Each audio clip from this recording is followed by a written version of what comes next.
이사야 14장 31절 32절 말씀 봉독합니다. 이사야 14장 31절 32절 말씀 같이 봉독합니다.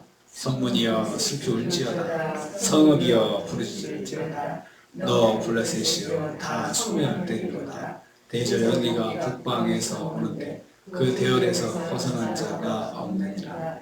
그 나라 사신들에게 어떻게 대답하겠느냐.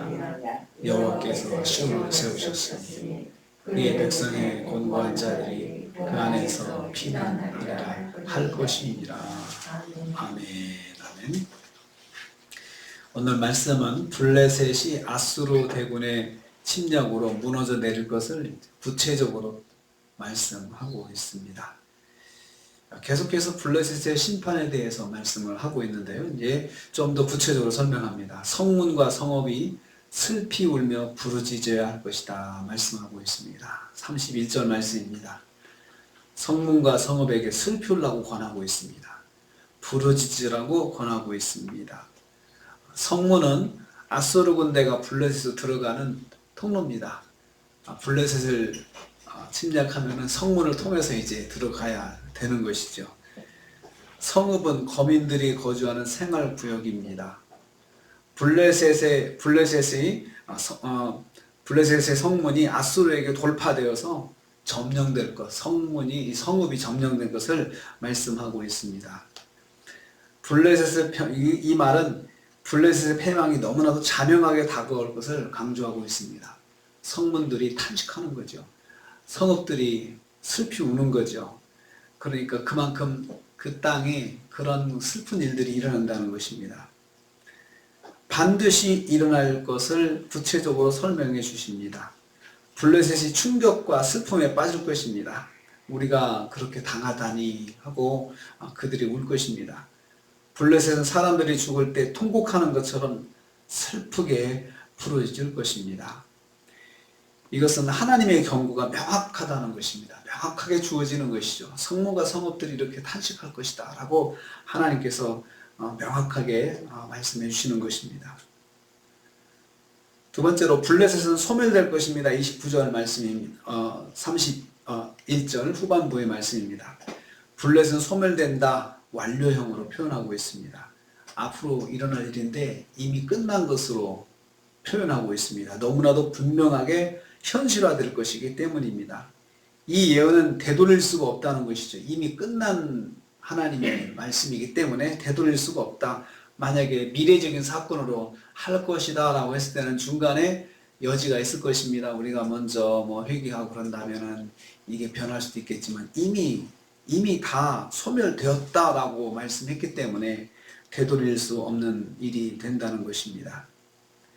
그리고 수동형으로 되어 있습니다. 이것은 된다, 소멸된다 라고 했죠. 블레셋의 의지와 상관없이 이루어지는 일들이라는 것이죠. 하나님께서 이루시는 심판이기 때문에 이것은 되돌릴 수 없고 블레셋이 그것을 바꿀 수도 없고 하나님께서 그렇게 행하신다는 것입니다. 블레셋의 심판은 그들이 원하지 않아도 하나님께서 반드시 이루실 것이라는 뜻입니다. 심판당하는 거 누가 원하겠습니까? 그렇지만 하나님께서 하시면은 어쩔 수 없이 받아들여야 되는 것이죠. 블레셋은 북방인 아수르의 군대에 의해서 소멸될 것이다 말씀합니다. 연기가 북방에서 온다 그랬습니다.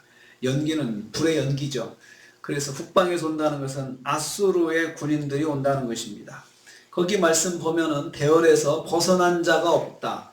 그 북방에서 아수르에서 올 때 수천 킬로를 달려오는데 그 중에 군인 한 사람도 낙오되는 군인이 없다는 거죠. 그만큼 그 아수르의 군대가 그만큼 그 힘이 있고 그 다음에 그렇게 용맹스럽고 그리고 그들의 그 마음이 하나도 한 사람도 이렇게 낙심하는 사람이 없이 오랜 행군을 통해서 그들이 낙심하는 자 없이 빠져나가는 자 없이 다 참여한다는 거죠. 먼 길을 행군한 군인들은 한 사람도 나와가지고 바벨론의 심판에 동참한다는 것입니다. 그 블레셋 심판에 동참한다는 것입니다. 강력한 군대로 여전히 블레셋을 공격한다는 것입니다. 블레셋은 강력한 아수르 군대를 통해서 심판을 받을 것입니다. 세 번째로 블레셋이 유다의 사신을 보내서 도움을 요청할 것입니다. 32절 말씀입니다. 그 나라 사신들에게 어떻게 대답하겠느냐. 이제 다급하니까 유다의 사신을 보내가지고 우리 좀 도와달라 그럴 것이라는 거죠. 그럴 때 너희가 대답을 어떻게 할지 분명히 생각해야 된다는 것입니다.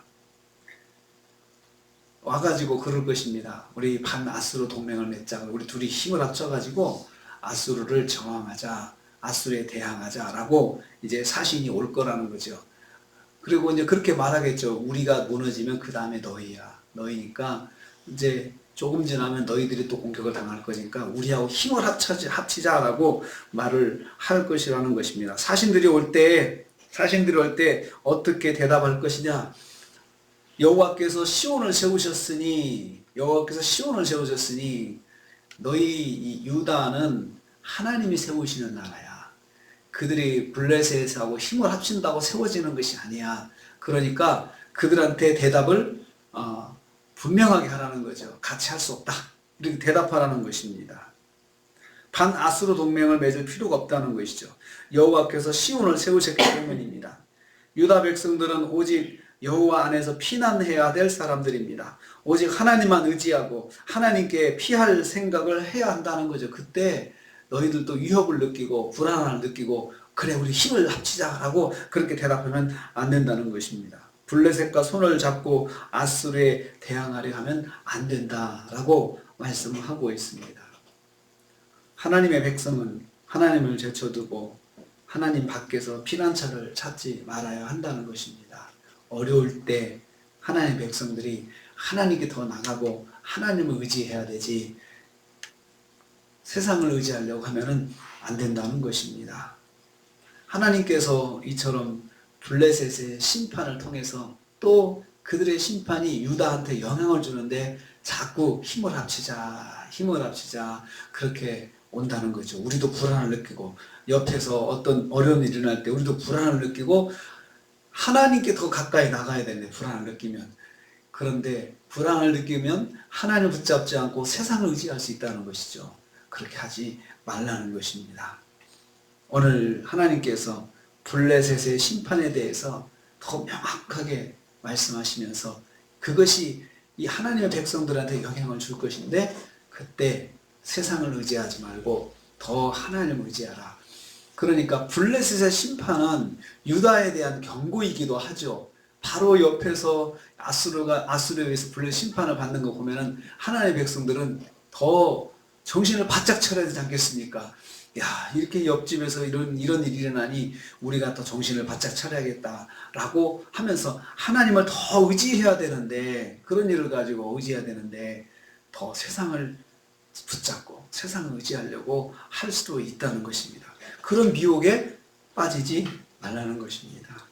우리는 이 말씀을 통해서 깨닫습니다. 무슨 일이 주변에서 일어나면 그걸 통해서 우리는 더 깨어 있어야 되죠. 하나님께서 하시는구나 라고 생각하면서 더 하나님을 의지해야 한다는 것입니다. 그들과 손을 잡으려고 하지 말고 그들과 힘을 합치려고 하지 말고 그럴 때일수록 하나님의 백성들은 더 깨어 있어야 된다. 우리는 세상에 어떤 일들이 일어납니다. 그럴 때 우리를 향해서 하나님 주시는 말씀을 들어야 됩니다. 하나님께서 내게도 말씀하시는구나 생각하고 그 속에서 하나님의 음성을 들을 수 있어야 되지 그걸 통해서 오히려 더 세상을 의지하려고 하고 세상과 힘을 합치려고 하고 그렇게 불안하게 생각하면 안 된다는 것입니다. 세상에 일어난 모든 일들은 하나님의 백성들에게 경고입니다. 그리고 주시는 교훈이 있고 하나님의 뜻이 거기에 담겨 있습니다. 우리에게 주시는 말씀이 있다는 것이죠. 그래서 그런 일들을 볼 때 하나님 앞에 나가서 하나님 이런 일이 있는데 저에게 무슨 말씀을 해주시려고 하는 겁니까? 하나님 제가 여기서 뭘 깨달아야 됩니까? 하고 생각을 해야 되고 그렇게 기도를 해야 할 것입니다. 오늘도 하루를 시작합니다. 혹시 주변에 어떤 일이 난다면 그걸 통해서 하나님의 음성을 들을 수 있는 저 여러분 되시기를 주님의 이름으로 축복합니다. 기도하겠습니다. 아버지 하나님